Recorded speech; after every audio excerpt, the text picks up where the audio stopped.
Hamas leader is hours after the meeting of the Hamas leader.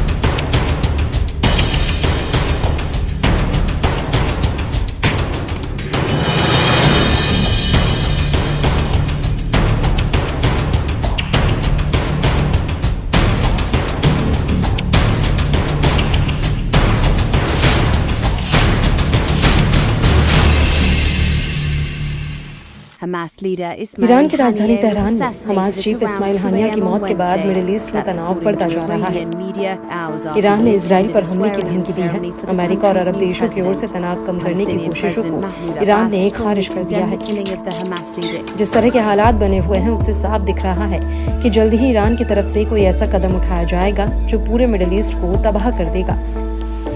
Iran के पास परमाणु हथियार होने की खबर अभी चर्चा में ही थी कि फिर से कुछ ऐसा हो गया जिसने चिंता की लकीरें खींच दी हैं। जी हां, इजराइल के साथ युद्ध के मुहाने पर खड़े ईरान की रूस ने मदद की है। रूस की ओर से ईरान को कथित तौर पर कुछ हथियार मुहैया कराए गए हैं। ईरान ऑब्जर्वर एक्स अकाउंट पर ही हाल ही में एक तस्वीर शेयर करते हुए बताया गया कि गैलिक्स एयरलाइंस का एक रूसी IL-76 TD कार्गो विमान 2 अगस्त को तेहरान हवाई अड्डे पर उतरा है। ये एयरलाइन हथियारों के ट्रांसपोर्ट के लिए जानी जाती है। ऐसे में रूस से ईरान में हथियार आने का दावा किया जा रहा है। ईरान ने हालिया समय में यूक्रेन युद्ध में उलझे रूस की काफी मदद की। खास तौर से ईरान ने रूस को ड्रोन मुहैया कराए थे। ऐसे में ये भी दावा किया जा रहा है कि अब रूस की ओर से सहायता की जा रही है।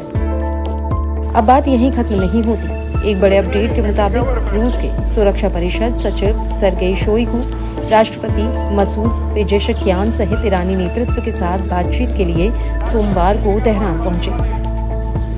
ये यात्रा ऐसे समय में हो रही है जब हमास के नेता इस्माइल हानिये की पिछले सप्ताह तेहरान में हत्या के बाद व्यापक क्षेत्रीय युद्ध की आशंकाओं के बीच मध्य पूर्व में तनाव है। वैसे तो रूस और ईरान के बीच दोस्ती की शुरुआत तो ड्रोन सप्लाई से हुई थी, लेकिन बाद में पुतिन ने ईरान के भरोसे एक बहुत बड़े मिशन की शुरुआत कर दी थी। अब वक्त उसे अंजाम तक पहुंचाने का है। माना जा रहा है कि ईरान और इजराइल युद्ध का काउंटडाउन शुरू हो चुका है। रूस ने इस युद्ध में ईरान को जीत दिलाने के लिए हथियारों का बड़ा जखीरा भेज दिया है। गैलिक्स एयरलाइन के विमान पहले भी हथियारों का ट्रांसपोर्ट करते रहे हैं। जुलाई 2012 में गैलिक्स एयरलाइन के विमान सीरिया में गृह युद्ध के बीच हथियार पहुंचाने के मामले में फंसे थे। इस मामले में एयरलाइन के अंतर्राष्ट्रीय समुदाय ने जांच और आलोचना की थी। गैलिक्स एयरलाइंस ने विद्रोही गुटों से लड़ रही सीरियाई सरकार को छोटे हथियारों और गोला बारूद और दूसरे सैन्य उपकरणों की सुविधा प्रदान की थी। अक्टूबर 2013 में भी गैलिक्स एयरलाइन से प्लेन से सूडान में हथियार ले जाने की सूचना मिली थी। इस कार्गो में छोटे हथियार और हल्के हथियार भी शामिल थे जो कथित तौर पर सूडानी सरकार के लिए थे। दिसंबर 2015 में भी गैलिक्स एयरलाइंस लीबिया में हथियारों के परिवहन के लिए सुर्खियों में आई।